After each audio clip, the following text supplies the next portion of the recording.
there, I'm Ken, and you're watching Kilt Can Cook, the Scottish cooking channel that encourages young men and women to have the confidence and competence they need to conquer the kitchen. Today we're going to be making a dish that our Orthodox Jewish friends and our Muslim frenemies will not be particularly keen on. That's right, we're making bacon cheeseburgers. Alright, let's go over our ingredients list. It's small and cheap. The best part about burgers is you don't have to spend a lot of money to make a very tasty meal. And you can customize it however you prefer. If you like onions, or mushrooms, or whatever, you can add it. Alright, so we're going to make 2 burgers with 2 different seasonings. Take about a half pound of meat and make 1/4 pound burgers. Don't need to be too precise. We're going to mash them in our hands as though we were making mud pies, just like when we were wee bairns. Now, clean your hands off. They're a likely bloody and disease-ridden mess. Now you take your seasonings and pour it onto your burger. The bottom one is going to taste with a bit of Cajun, and then we're just going to sprinkle some salt on the top. Ah, it's good. Now for my second burger, I'm going to add a bacon and chives seasoning. Oh, I can't wait. I've never tried this, so it should be perfect. Just seasoned right. Set that aside for now. Let's prepare our bacon. You can use a cutting board for this. Mine, however, were dirty.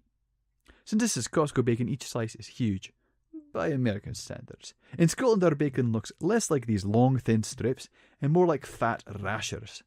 But we'll use these American stripies for now. To get the right size of bacon, I'm just going to cut them in half so they fit more easily on the burger.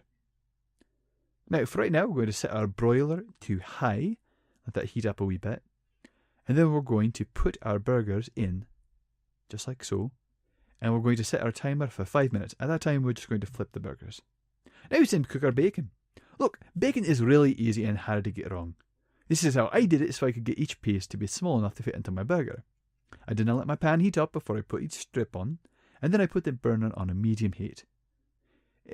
In the interest of time, I'm going to skip ahead, but this doesn't take long to cook. When it starts to curl, you can just flip it to the other side. Each case is different, but it only took about 3 minutes for me to go from a cold skillet to this stage.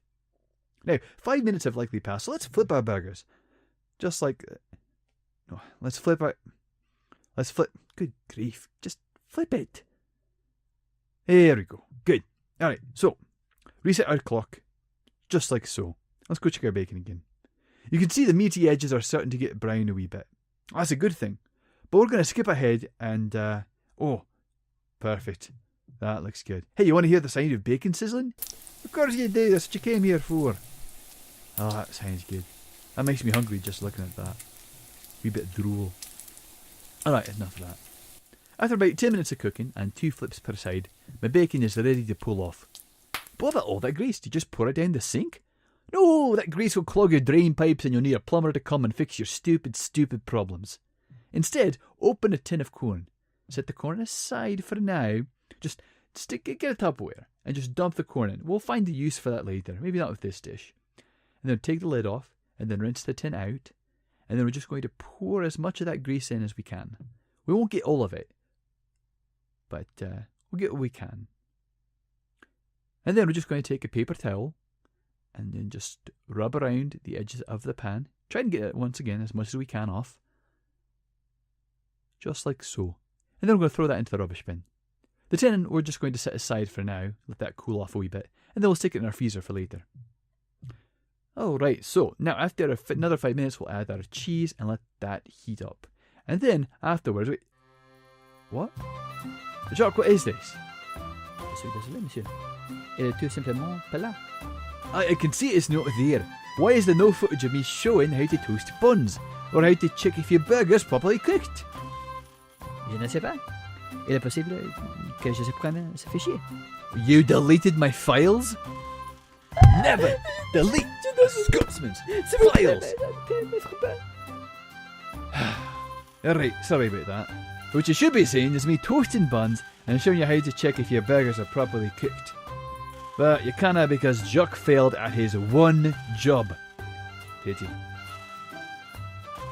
So that's our show. I hope you enjoyed yourself. I know I sure did. As you can see, we made a very simple bacon cheeseburger, but the best part about burgers, you can customise it to your own personal taste.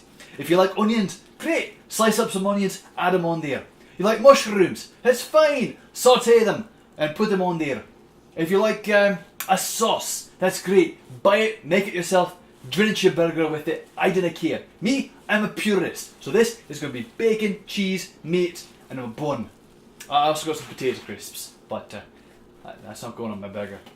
Anyway, you're watching Kilt Can Cook, the Scottish cooking channel that encourages young men and women to have the confidence and competence they need to conquer the kitchen.